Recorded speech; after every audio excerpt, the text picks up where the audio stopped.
Hi, എല്ലാവർക്കും മനോസ് കിച്ചണിലേക്ക് സ്വാഗതം. ഇന്ന് ഒരു സൺഡേ സ്പെഷ്യൽ ബിരിയാണിയാണ്. എപ്പോഴും നമ്മൾ ഉണ്ടാക്കുന്നതെന്നും കുറച്ച് വ്യത്യസ്തമായിട്ടുള്ള ഒരു അടിപൊളി ബിരിയാണിയാണ്. വെജിറ്റേറിയൻസിനും നോൺ വെജിറ്റേറിയൻസിനും ഉണ്ടാക്കാം. അപ്പോൾ ഇതെങ്ങനെയാണ് റെഡിയാക്കുന്നതെന്ന് നോക്കാം. ആദ്യം റൈസ് കുക്ക് ചെയ്യാനായിട്ട് ഒരു പാത്രത്തിൽ നിറയെ വെള്ളം എടുത്തിട്ടുണ്ട് കേട്ടോ. വെള്ളം ഊറ്റിയാണ് എടുക്കുന്നത്, അപ്പോൾ അതുകൊണ്ട് അളവ് നോക്കണ്ട, നിറയെ വെള്ളം എടുത്താൽ മതി. ഇതിനകത്തോട്ട് ഒരു 2 വലിയ കഷ്ണം പട്ട, ഒരു 7-8 ഏലക്ക, 10-12 ഗ്രാമ്പു, ഒരു 2 ടേബിൾ സ്പൂൺ നെയ്യ്, 2 വലിയ സ്പൂൺ നെയ്യും കൂടി ഒഴിച്ചു. ഇനി വെള്ളം നന്നായിട്ടൊന്ന് തിളച്ച് വരണം, എന്നിട്ടാണ് അരി ഇടേണ്ടത്. ആ സമയത്ത് ഒരു 3 കപ്പ് ബാസ്മതി അരി നന്നായിട്ട് കഴുകി വെച്ചിട്ടുണ്ട്. ഇതൊരു 10 മിനിറ്റ് ഒന്ന് കുതിർത്ത് വെക്കണം. അപ്പോൾ വെള്ളം തിളയ്ക്കാൻ തുടങ്ങി. ഇതിനകത്തോട്ട് നമ്മൾ കുതിർത്ത് വെച്ച 3 കപ്പ് ബാസ്മതി അരി ഇട്ട് കൊടുക്കാം. ഇതിൽ പാകത്തിനുള്ള ഉപ്പ് ഇട്ട് കൊടുക്കാം. ഉപ്പ് കുറച്ച് കൂടുതൽ വേണ്ടി വരും കേട്ടോ, കാരണം നമ്മൾ വെള്ളം ഊറ്റിയെടുക്കുന്ന ആയതുകൊണ്ട് കുറച്ചൊന്ന് കൂടി നിന്നാലേ ചോറ് വെന്ത് കഴിയുമ്പോൾ അതിനകത്ത് പാകത്തിന് ഉപ്പ് ഉണ്ടാവത്തുള്ളൂ. അവസാനം ഇതിനകത്തേക്ക് കുറച്ച് നാരങ്ങ നീരും കൂടി ഒഴിച്ചു കൊടുക്കാം. ഒരു ചെറിയ നാരങ്ങയുടെ പകുതി എടുത്ത് അതിൻ്റെ നീര് ഒഴിച്ചിട്ടുണ്ട്. അപ്പോൾ ഇനി ചോറ് റെഡിയായി വരട്ടെ. ഒരുപാട് വെന്ത് കുഴഞ്ഞു പോകരുത്. ഓരോ ചോറും ഇങ്ങനെ സെപ്പറേറ്റ് ആയിട്ട് കിടക്കുന്ന രീതിയിൽ വേവിച്ചെടുക്കണം. ഇതുപോലെ കണ്ടോ, ഒട്ടും കുഴഞ്ഞു പോയിട്ടില്ല.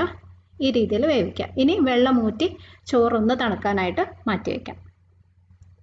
അടുത്ത നമ്മൾ മസാല ഉണ്ടാക്കാൻ പോവാണ്. അപ്പോൾ ഇന്ന് ഉരുളക്കിഴങ്ങും മുട്ട പുഴുങ്ങിയതും വെച്ചിട്ടാണ് നമ്മൾ മസാല ഉണ്ടാക്കാൻ പോകുന്നത്. വെജിറ്റേറിയൻസ് ആണെങ്കിൽ ഉരുളക്കിഴങ്ങ് മാത്രം യൂസ് ചെയ്തിട്ട് ഉണ്ടാക്കാം. അപ്പോൾ 6 മുട്ട പുഴുങ്ങി വെച്ചിട്ടുണ്ട്. പിന്നെ ഒരു 5 ഉരുളക്കിഴങ്ങ് കുക്കറിലിട്ട് 2 വിസിൽ വേവിച്ച് വെച്ചിരിക്കുന്നതാണ് കേട്ടോ. ഒത്തിരി വെന്ത് പോകരുത്, ഒരു 1/4 വേവായിരിക്കണം. പിന്നെ നമ്മൾ മസാലയിലിട്ട് കുറച്ചും കൂടി വേവിക്കുന്നുണ്ടല്ലോ, അപ്പോൾ ഒരു 1/4 വേവ് ആയ ഉരുളക്കിഴങ്ങ് ഇതുപോലെ നല്ല വലിയ കഷ്ണങ്ങളായിട്ടാണ് മുറിച്ചിരിക്കുന്നത്. ഒരു ഉരുളക്കിഴങ്ങിന് 4ആയിട്ടൊക്കെ കട്ട് ചെയ്ത് ഇങ്ങനെ വെച്ചാൽ മതി. അപ്പോൾ ഇത് വെച്ചിട്ട് നമുക്ക് മസാല റെഡിയാക്കാം. ഒരു പാനിൽ ഒരല്പം എണ്ണ ഒഴിക്കുക. 1-2 ടീസ്പൂൺ മാത്രം മതി. ഒന്ന് എല്ലാ സ്ഥലത്തും ഒന്ന് സ്പ്രെഡ് ചെയ്ത് കൊടുക്കുക. എന്നിട്ട് നമ്മൾ പുഴുങ്ങി വെച്ച മുട്ട ഇതിനകത്തേക്കിട്ട് ഒന്ന് ഫ്രൈ ചെയ്ത് എടുക്കണം. ചെറുതായിട്ടൊന്ന് മൊരിഞ്ഞ് വന്നാൽ മതി പുറമൊക്കെ. ഇതിനകത്ത് മസാല ഒന്നും ചേർക്കേണ്ട ആവശ്യമില്ല. ചെറിയ തീയിലിട്ടിട്ട് ഒന്ന് ഫ്രൈ ചെയ്തെടുക്കാം. അപ്പോൾ മുട്ട കണ്ടോ, ചെറുതായിട്ട് പുറമേക്ക് ഒന്ന് മൊരിഞ്ഞ് വന്നിട്ടുണ്ട്. ഇത്രയും മതി. നമുക്ക് പാനൊന്ന് മാറ്റാം. ഇനി അതേ പാനിൽ തന്നെ കുറച്ച് നെയ്യ് ഒഴിക്കാം. ഒരു 2 ടേബിൾ സ്പൂൺ. അതിൻ്റെ കൂടെ ഒരല്പം എണ്ണയും കൂടി ഒഴിച്ചിട്ടുണ്ട്. സൺഫ്ലവർ ഓയിലാണ് കേട്ടോ. ഇതിനകത്തോട്ട് ഒരു 3 വലിയ സവോള നീളത്തിന് കനം കുറച്ച് അരിഞ്ഞതിട്ട് നന്നായിട്ട് വഴറ്റിയെടുക്കണം. സവോള നല്ലോണം ഒന്ന് നിറം മാറി വരണേ, ഒരു ചെറിയൊരു ബ്രൗൺ കളർ വരണം, അതുവരെ വഴറ്റാം. സവോള ഇതുപോലെ ആയി കഴിയുമ്പം ഒരു 1.5 ടേബിൾ സ്പൂണോളം ഇഞ്ചി വെളുത്തുള്ളി ചതച്ചത് ഇട്ട് കൊടുത്തു. 2-3 പച്ചമുളക്. പച്ചമുളകിൻ്റെ അളവ് എരിവ് പോലെ കൂടുതൽ വേണമെങ്കിൽ ചേർക്കാം. നന്നായിട്ട് വഴറ്റി ഇഞ്ചിയും വെളുത്തുള്ളിയൊക്കെ ഒന്ന് മൂത്ത് വരണം. ഇനി ഇതിൽ നമുക്ക് പൊടികൾ ചേർത്ത് കൊടുക്കാം. 1/2 ടീസ്പൂൺ മഞ്ഞൾപ്പൊടി, 2 ടീസ്പൂൺ മുളക് പൊടി. ഞാൻ കാശ്മീരി മുളക് പൊടിയാണ് എടുത്തിരിക്കുന്നത്, അപ്പോൾ ഒട്ടും എരിവ് ഉണ്ടാവത്തില്ല. എരിവുള്ള മുളക് പൊടിയാണെങ്കിൽ ഒരു 1.5 ടീസ്പൂണൊക്കെ ഇട്ടാൽ മതി. 3 ടീസ്പൂൺ ഗരം മസാലപ്പൊടി അല്ലെങ്കിൽ ബിരിയാണി മസാലയും കൂടി ഇട്ടു. നന്നായിട്ട് വഴറ്റി പൊടികളൊന്ന് മൂത്ത് വരണം.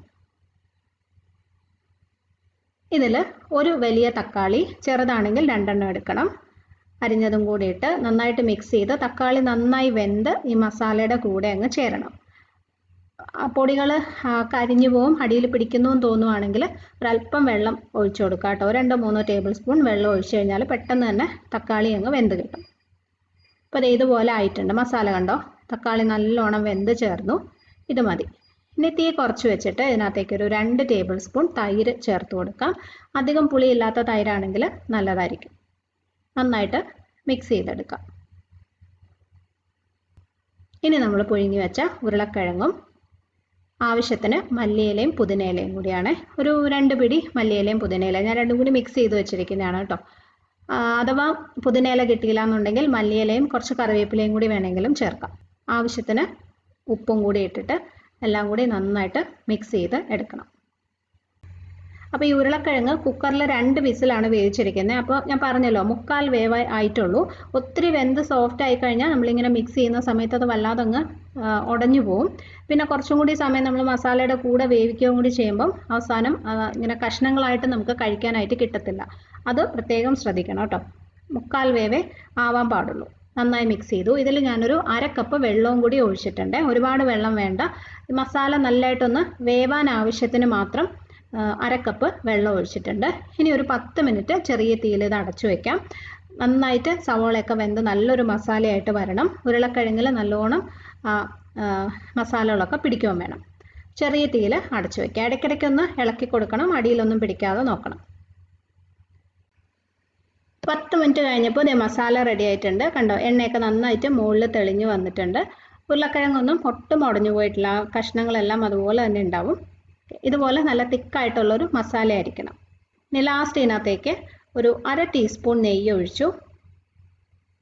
1 ടീസ്പൂൺ ഗരം മസാലപ്പൊടി അല്ലെങ്കിൽ ബിരിയാണി മസാലയും കൂടി ഇട്ടിട്ട് ഒന്ന് മിക്സ് ചെയ്തെടുക്കുക. അവസാനം ഈ നെയ്യും മസാലപ്പൊടിയും ചേർക്കുമ്പോൾ നല്ലൊരു ഫ്ലേവർ കിട്ടും കേട്ടോ. നന്നായിട്ട് മിക്സ് ചെയ്തു. ഇനി നമ്മളിത് ദം ചെയ്യാൻ പോവാണ്. അപ്പോൾ ഇതിൻ്റെ മുകളിലേക്ക് നമ്മൾ പുഴുങ്ങി വെച്ച മുട്ട എല്ലാം വെച്ച് കൊടുക്കാം. ഇത് ഒരു 2 ലെയറായിട്ടൊക്കെ വേണമെങ്കിലും ചെയ്യാവേ. ഞാനിപ്പം ഈ മസാലയുടെ മുകളിൽ നമ്മൾ കുക്ക് ചെയ്ത് വെച്ച റൈസ് ഇട്ട് ഒറ്റ ലെയറായിട്ട് ചെയ്യാൻ പോവാണ്. നിങ്ങളുടെ താല്പര്യം പോലെ എങ്ങനെയാണെന്ന് വെച്ചാൽ ചെയ്യാം. അപ്പോൾ ഇതിൻ്റെ മുകളിലേക്ക് നമ്മൾ കുക്ക് ചെയ്ത് വെച്ച ബസ്മതി റൈസ് ഇട്ട് കൊടുക്കാം. ഏറ്റവും മുകളിലായിട്ട് ഒരല്പം നെയ്യ്. ഇതൊക്കെ ഓപ്ഷണലാണ്, നിങ്ങൾക്ക് ഇഷ്ടമുള്ള പോലെ ചേർത്താൽ മതി. ഞാനൊരു ടീസ്പൂൺ ജസ്റ്റ് ഒന്ന് ഒഴിച്ചിട്ടുണ്ട്. പിന്നെ ഒരല്പം ഗരം മസാലപ്പൊടി, ഒരു 2-3 നുള്ള ഒന്നിങ്ങനെ ഇട്ട് കൊടുക്കാം. കുറച്ച് മല്ലിയില അരിഞ്ഞത്.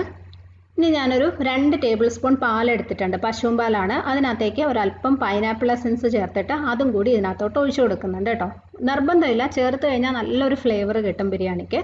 അപ്പോൾ ഒരു 1/4 ടീസ്പൂൺ പൈനാപ്പിൾ എസൻസും ഒരു 1/4 ടീസ്പൂൺ മഞ്ഞൾപ്പൊടിയും കൂടി ആ പാലിൽ നന്നായിട്ടൊന്ന് മിക്സ് ചെയ്തെടുത്തിട്ട് ഇതിനകത്തേക്ക് ഒഴിക്കുകയാണ്. പറഞ്ഞ പോലെ ഇതില്ല എന്നുണ്ടെങ്കിൽ ഒഴിവാക്കാം. ബാക്കി സാധനങ്ങൾ മാത്രം മതി.